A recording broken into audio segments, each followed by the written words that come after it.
In this para, if we see, would you like to grab that picture? How can we use this body to take an ultimate goal of life, and how can we utilize this body will be explained in further paras.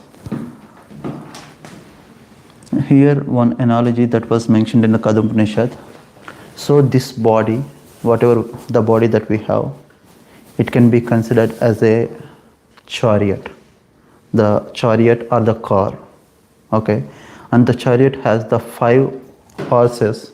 Those 5 horses is mentioned as the 5 senses that we have, like the 5 sense organs that we are having, like which we grab knowledge through.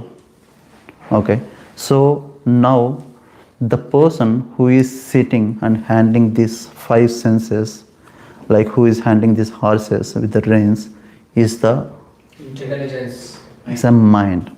No, reins are mind. Reins are mind. The person who is holding is the intelligent. Yeah, yeah. So these are reins. So like what it represents here is like if the mind is not controlled, all these reins will go in their own way. All these horses, like if you understand the horses when they are before they are bringing into war field or any other activity, they need to do a lot of background work to train them. It's very difficult to control horse and keep it in track. Very, very difficult.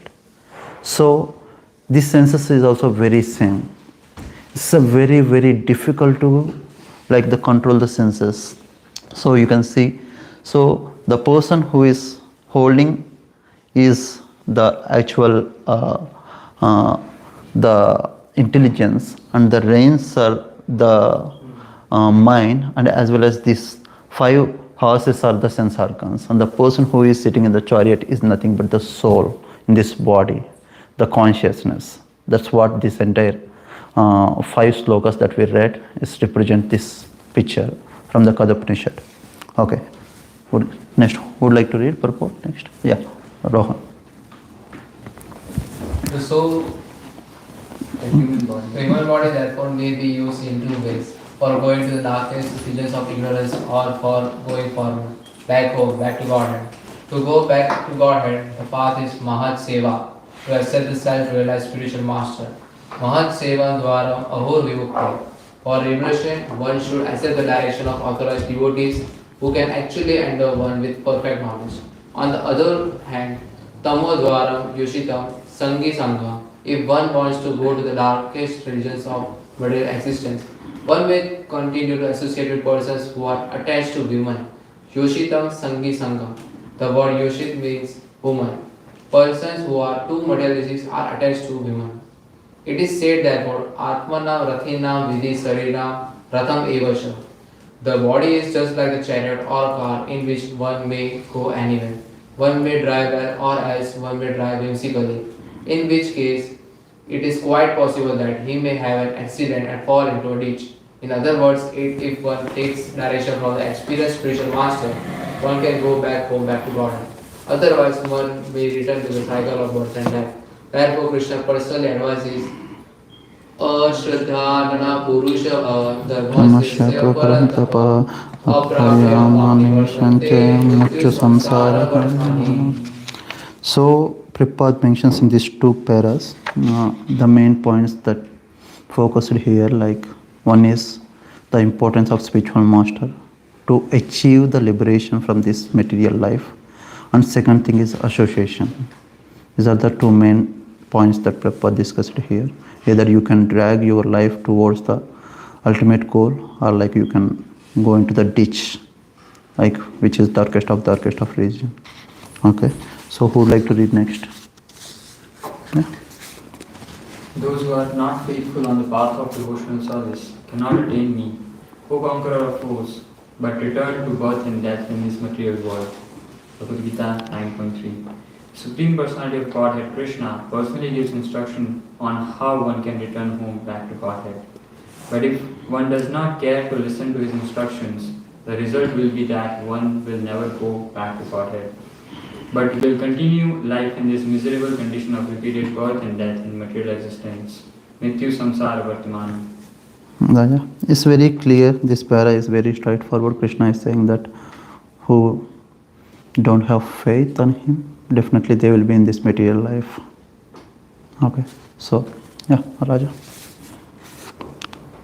The advice of experienced transcendentalist, therefore, is that the body be fully engaged for achieving the ultimate goal of life, Stratagati. The real interest or the goal of life is to return home, back to Godhead. To enable one to fulfill this purpose, there are so many Vedic literatures, including Vedanta Sutra, the Upanishads, Bhagavad Gita, Mahabharata, and the Ramayana. One should take lessons from these Vedic literatures and learn how to practice Nivritti Marga. Then one's life will be perfect. The body is important as long as it has consciousness. Without consciousness, the body is merely a lump of matter. Therefore, to return home, back to Godhead, one must change his consciousness from material consciousness to Krishna consciousness. One's consciousness is the cause of material bondage. But if this consciousness is purified by Bhakti Yoga, one can then understand the falsity of his upadhi, his designations as Indian, American, Hindu, Muslim, Christian, and so on. Sarvopadi vinimruktam tat paratvena nirmalam. One must forget these designations and use his consciousness only for the service of Krishna. Therefore, if one takes advantage of Krishna consciousness movement, his life is certainly successful. Hare Krishna. Thank you very much, Prabhu. So today, next 30 minutes, if possible, like we will try to cover the main portion of this verse, that is the cause of miseries, or like either this body can be used to go to Godhead or can be used to go to into different paths which is not purpose of our life, can be done only through the mind and intelligence. So we will try to discuss about the nature of the mind and how can the symptoms of the mind, how it reacts when it's come to particular situations, and as well as, and the last point, how can we control the mind with the practical solutions. We will try to cover these 3 points today in today's class. I will try to make it as much as I can, like, but I am saying it's just 30 minutes. Okay, let's go. First start with first one question. So I'm gonna give 1 minute. After that, no need to answer to this question, like no need to tell like out, but like just is for your own introspection, like inside. My question is, everyone close their eyes, just take 1 minute and think the one thing which is that is a very wrong, is a wrong, but definitely you try to fail, you fail to control that particular action or activity. You will keep on repeating the same thing again and again. Okay, what is that action? You just remember yourself that one action. You know that is wrong, but you are unable to control it.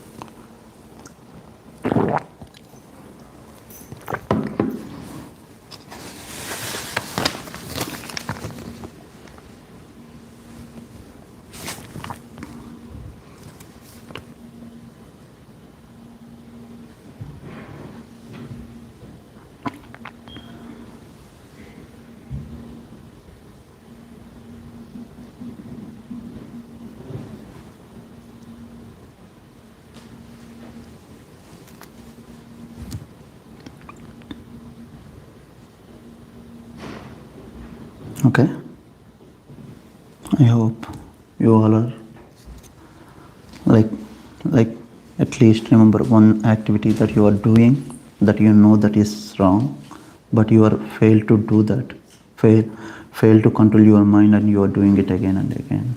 Okay, so if you see, in so many situations in our life, the activities that we are doing, we know that we are doing something wrong. Okay? But we fail to control that. It's just because the mind. It is the nature of mind. It will drag you, it will pull you. Okay? So, does anyone know an average human being or a person how many thoughts per day is running in his mind as per the recent statistics? Thousands. Thousands. Millions. Huh? Millions per day. 65,000? Huh? 65,000? Oh, very close. This is little old studies. Recent studies is more. It's more. 80. 80k to 90k. In one day? One day. Just take out your sleeping hours, 6. Okay? And that means every 1 second the thought is running in your mind. See, the mind is very, very, very unstable. Right? Very unstable. Is creating lot of havoc, like lot of trouble situation in this world. Like even if you see, Yudhishthira Maharaj asks, Yudhishthira Maharaj answers to the question, what is the most unsteady thing in this entire world, entire universe? The flickering mind. He says it's a flickering mind. And Arjuna confirms with Krishna that I can stop wind, but I cannot control my mind. We all are staying here, sitting here, but our mind can go anywhere and do any function from here, just sitting here. It's a very, very, very fast. This is the nature of mind. This is the nature of mind. So today we will talk about this mind little more, to analyze how it works. Okay. So this mind is very restless. It will take you from one place to another place every time. So the worst thing about this mind is it's not there somewhere outside. It's always with us. Why are you smiling, Prabhu? No. Am I wrong? No. Huh? I was thinking yes. Yeah. You So can't put it somewhere. yeah, we cannot keep it somewhere to get relief of this mind. It's always with you, every time with you. So if the enemy is outside, we can at least shut the door, and we can be inside and we can be safe. But actually, if the enemy is inside, that is the very biggest problem in our life. If any army, if you take, there are few sleeper cells where they stay inside of the country and they do all the criminal activities that they have to do. And no one can find them. That's why they call it sleeper cells. They all of a sudden, if you see that sleeper cells activated based on the few minutes or few hours or few days, the job will come to them, to the specific device, and they will do that. And after that, they will be in the same place. After that, they won't do anything. They will be like us, normal people. It's like that. It's very, very dangerous. So we need to understand, if we know the enemy, that's at least we can oppose, okay, here enemy. And it's difficult to understand this thought. Right? Agree? Huh? No? Yeah? Are you agree? So that it's difficult to understand? No, it's easy. Difficult to understand? No, it's easy to understand. Yeah. So, this is the nature of the mind. Okay, let's go to the one example. There are few unsteady things. One of them is monkey. Okay, in one of the shastric point of view, If you take monkey, it's very unsteady. It's just run from one branch to another, and like one tree to another tree, and one forest to another forest, like very quickly, jumps and go. And if you fed alcohol to this monkey, and if the same monkey which was in drunkard position was bitten by 10 scorpions at the same time, how unsteady it will be. But Shastra says the monkey can be controlled, but we cannot control the mind. It's that difficult to control mind. So what can we do? Even Martin Luther King, he says like, we are getting into that generation. What? In the school, He picked up a monkey picture. Okay, April monkey. Okay. Please continue. Anyone knows the Martin Luther King's statements regarding the mind? No? He says like we are getting into a generation where we have guided missiles but misguided men. It's a powerful statement. Like recently there was a one incident happened in Toronto downtown. How many of you know about it? Ajay, you know that? Could you please tell us? Tell. That's okay, tell. There was a firing happened in between two gangs. Almost 100 plus rounds of bullets fired because of some issues between two gangs.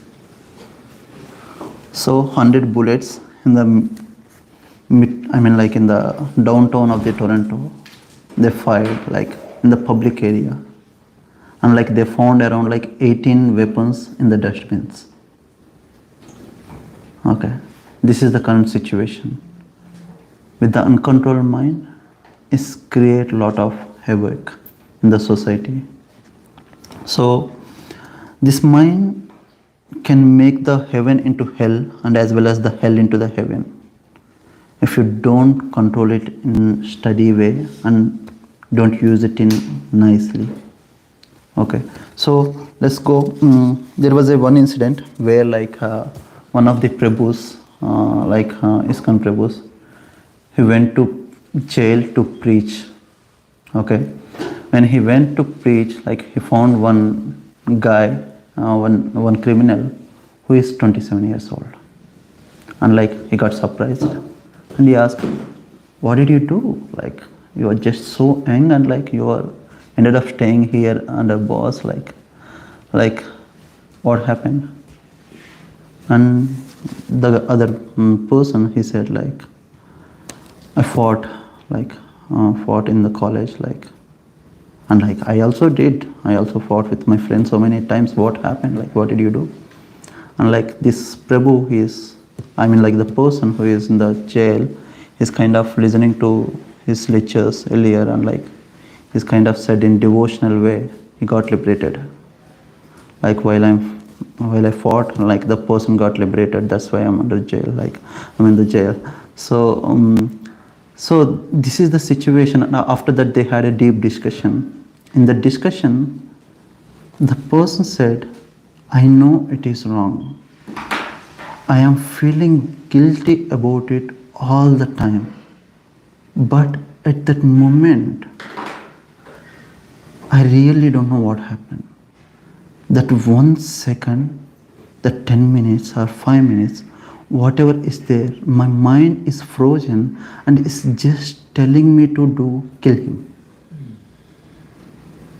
I didn't think about any other situation that will happen after this. But like at that moment, I can't do anything.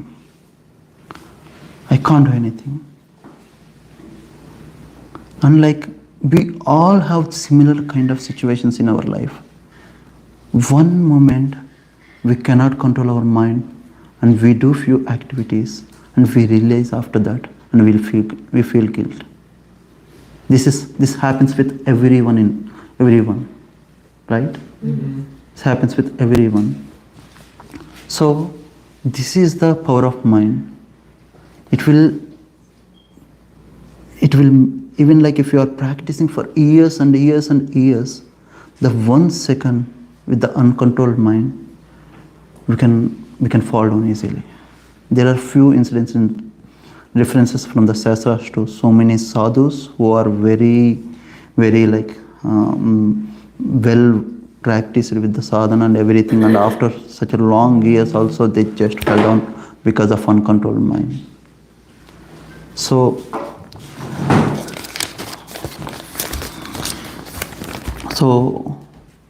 let's go like what we can do for this mind, like the symptoms. From the Sasic references where in the purport he mentioned, Prabhupada mentioned like Bhagavad Gita, Mahabharata and Ramayana, how the mind like works. We will take some few references, like if anyone can tell like what are the few references with the uncontrolled mind from Mahabharata and Ramayana, you can say. When Menika came and Rishi Vishwamitra got persuaded. Yes. Yeah. Mm-hmm. And Yeah. 2 times he had to fall down. One time because of anger, and the second attempt was by Menika. Yeah. 3rd time he succeeded. Yeah. Any other? With the uncontrolled mind. Yeah. I'm not sure whether it's the right example, but when we see the Bhakta, first chapter, the mental situation of Duryodhana is completely different. He was completely thoughtless. He was just like, I'm the winner. I have all the warriors in my team, and he was somewhere motivating or saying nonsense stuff to Pitama Bhishma as well. It just shows that he was completely thoughtless, like a child who doesn't think before putting his finger in the socket, and even he gets hurt, again he would do the same thing where no brain exists. Kind of situation. Ravana. Yes. Ravana, he was completely out of his mind, like he didn't have any control over his mind. Even though his brother Vibhishan, he tried to, tell him the right thing, still he was his mind, he was not in his senses, his mind was out of control, so he couldn't distinguish what is right, what is wrong. 100%. Yes. Indra and Brahma, both of them, Brahma forgot. And even if he forgot, he still wasn't supposed to do what he did. Even if the Lord was not the Lord. And then Indra, we know the entire thing, how he was so proud. Yeah. Yeah. So we'll go. So here, if you see it, what we think in our mind most of the times, what exactly we need, is most of our desires, like either money, or either for respect or fame, or health, or better family, or what else do you think? What are the other categories that do you think we think about it in our life? Since we are in material world, whatever is our body is conditioned with, we have to think about all of them. All of them. Whether it comes to health, family, relations, fame.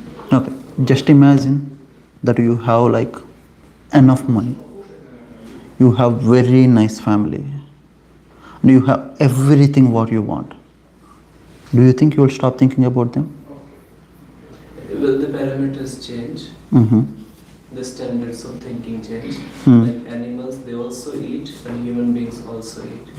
We eat in a classy way, they eat in a massive way. So when you have money, it's just the standards of thinking change, but the thinking is still same remains. People, same situations, same those kind. If you see Ravana, he's very opulent. He has everything. But the only one thing that is missing is the control mind. That's why he fall down. He's outwardly he's very victorious, successful man, but inwardly he is nothing. He is like a weak person. If you see, he has 10 heads, which represents the 10 senses. He sent all these 10 heads outwardly to get everything inside. That is the wicked mind. And if you see Dasarada, Dasa 10, Radha means the person, chariot, which runs on 10 chariot. Dasarada Maharaj, who used these senses inwardly, and like that's why he got Lord Ram as a son. This is the two ways how can we use this particular body, outwardly and inwardly. If you use outwardly, you will end up with nothing, and if you use inwardly, it will help you to achieve the purpose of the life, to reach the Godhead. In the same way, if you come to Mahabharata, Duryodhana, he never had the same food again in his life. Every time when he ate different kind of food. He has 180 personal cooks. I think 1008 personal cooks just for him. And like he never used the same cloth that he wear again. He never used. And like him, he has almost like thousands of the people to just take care of his wealth, just to count them and take care of them. He's all rich. But if you see, the only one thing that is missing is the controlled mind, and like not knowing the purpose of the life.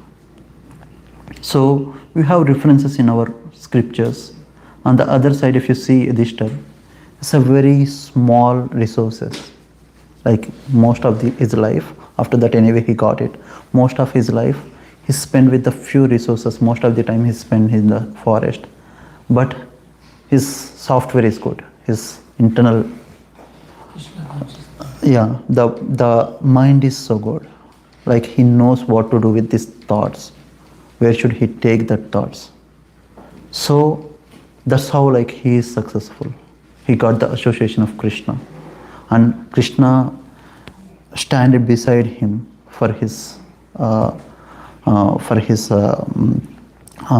what can I say, to achieve his kingdom, to get back his kingdom. So this is a simple example, like the mind is so flickering all the time, and we must know how to control this mind. It's very, very important. Okay, so let's go. We are just running out of the time. Like we have 10 minutes, and I would like to go to the solution. How can we control mind? Okay, do you have those videos ready? Okay, would you like to show one after one? The first one. So here we can see few animals are like one of the Amarendra Prabhu mentioned these things. One is hagfish. Like this hagfish, like when it's attacked, like the actual A shark sees an inviting meal, an eel-like fish with no visible defenses. But the shark is in for a big surprise. Choked with slime oozing from hundreds of pores in the fish's body. Researcher Vincent Zan from the Museum of New Zealand Te Papa Tongarea and his colleagues went near New Zealand's Great Barrier Island and dropped remote cameras. Attached to the apparatus are blue lights to be as unobtrusive as possible, and a bait bag. Here, at more than a 2,000-foot depth, some of the first to attack the bait were hagfish, also known as snot eels. At one point, a kite-fin shark, uninterested in the bait, instead prefers the hagfish, but gets a mouthful of slime. The slime fills the shark's mouth, clogs its gills, and chokes it. So, The hagfish were seen. if you see, this hagfish is very special. Like when it gets attacked, when it gets scratched, okay, it will release some dirty slime into the opponent's body, and like no one would like to attack him. Same happens with us. Whenever we are squeezed, whenever we are criticized, whenever something happened to us, our mind, the actual person in you will come out, and he will start like criticizing others, and like is completely like acting in such a way that like all the words it will come out. This is the actual you that you can see. This is one way of responding to the situations, to know about your mind. And would you like to play the second para? Second bit? This was Amarendra Prabhu's. It's like defensiveness brings out conditioning. That's the point. It's very nice.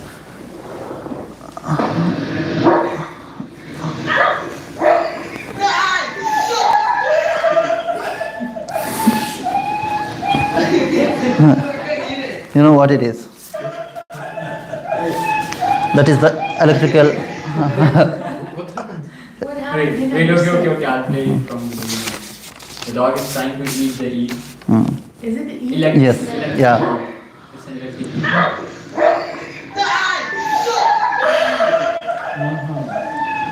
The dog. Okay, so if you see, this is the electrical eel, the second type of defensive mechanism.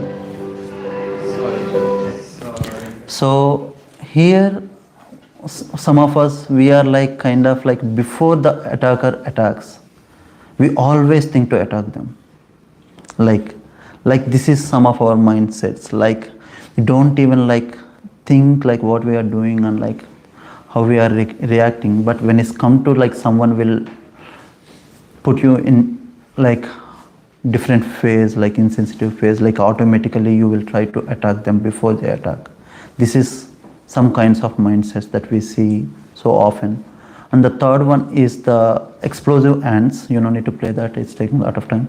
So explosive ants is kind of like, actually they will go inside the room and they kind of like go to some place and like they will take a lot of pressure and like they will explode themselves. This is, yeah, they explode themselves. They will die, suicide. I missed it. Explosive ants, they are kind of like when someone attacked, someone squeezed, and like automatically what happens, like they go inside and they will feel that pressure and they want to keep hide and like they will criticize themselves and they will explode themselves. They will suicide. This is one kind of mindset that most of the people that we have. These are the different natures of the mind, but Prabhupada always suggests the fourth one. Could you play? Prabhupada mentions always we should be like tortoise.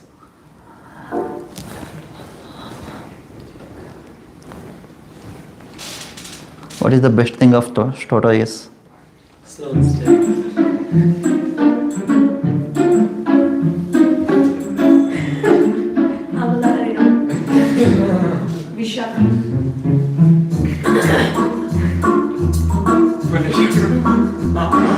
The shallow's Punish out.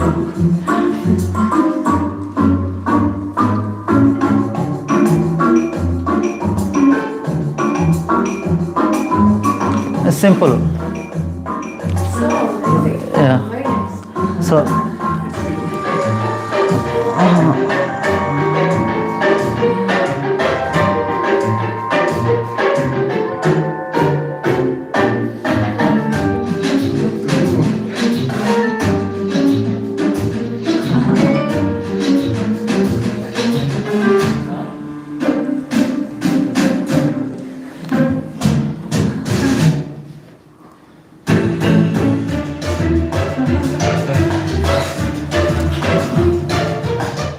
so here it's very simple.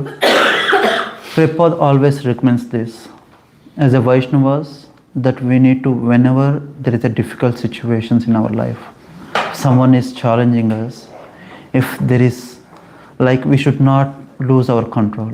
We should always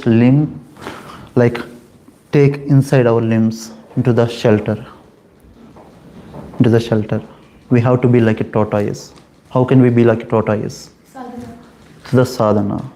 Like there is a one small example that I will give. Like who knows the difference between the zoo and the safari?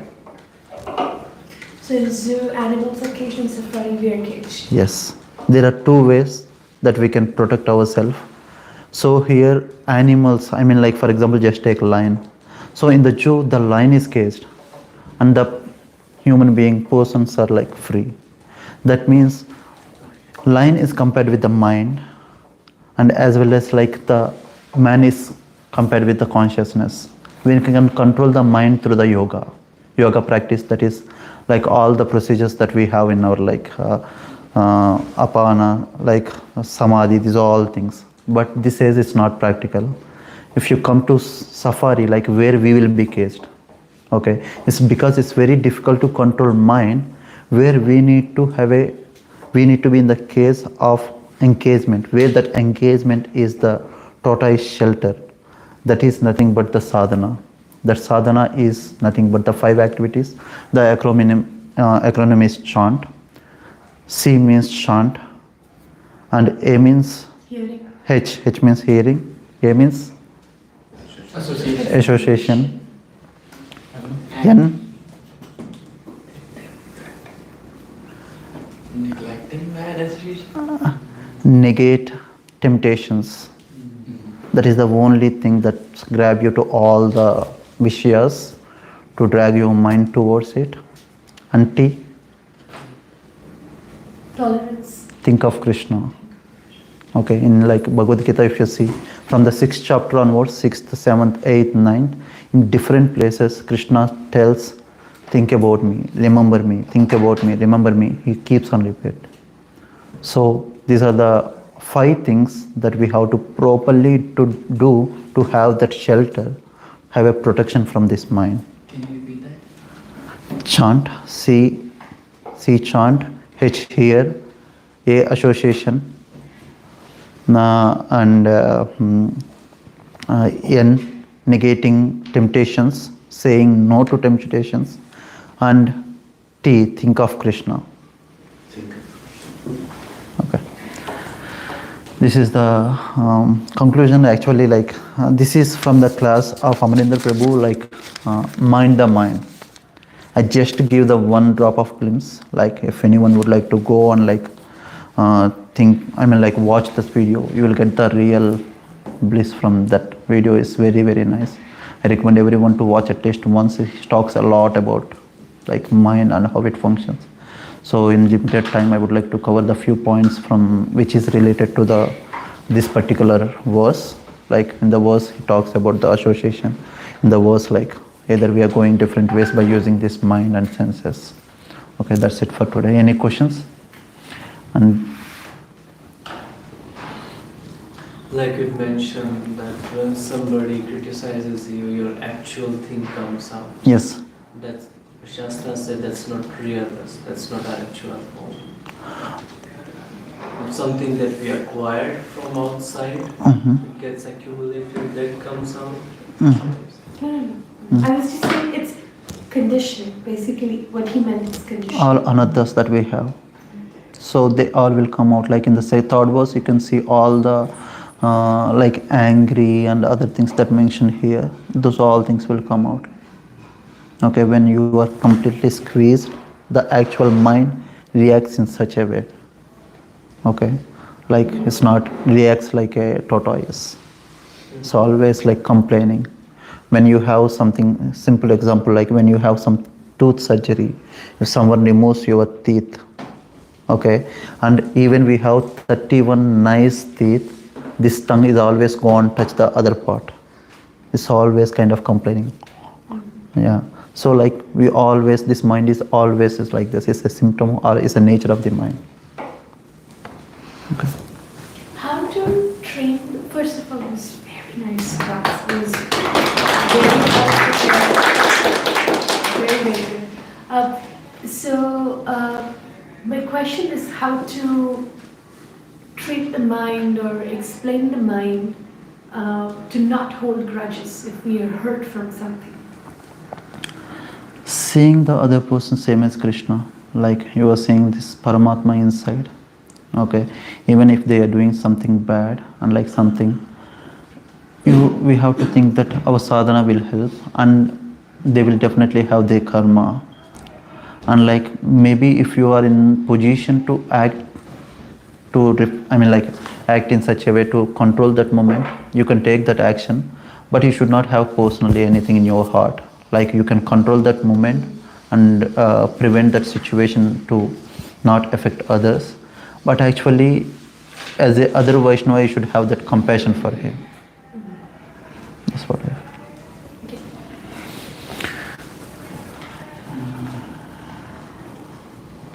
Yes. I would like to add something into that. Like One thing we can think of is that man is acting as a postman. It's our karmas that are coming back to us. Right? And one, Like the Prabhu calls it, like, don't blame the agents of your karma. oh, yes. Yeah, so we can think of that way also. And we can try to mention that we can have some compassion that they are acting that way because they themselves are suffering. So we can have some compassion and maybe try and do something good for them. And if not, it's not possible. It's we are not in that position or not at that level. Then maybe we can back off and keep a safe distance. Yeah. Unfortunately different, right? First, don't get controlled by their behavior, don't get disturbed by their actions. Once we get disturbed, it means they are successful. But we need to take the right actions at the same time. They need to get their answer properly, and when we are undisturbed, we can take the right action. And the person sees like they are confident enough, they are not getting affected by me.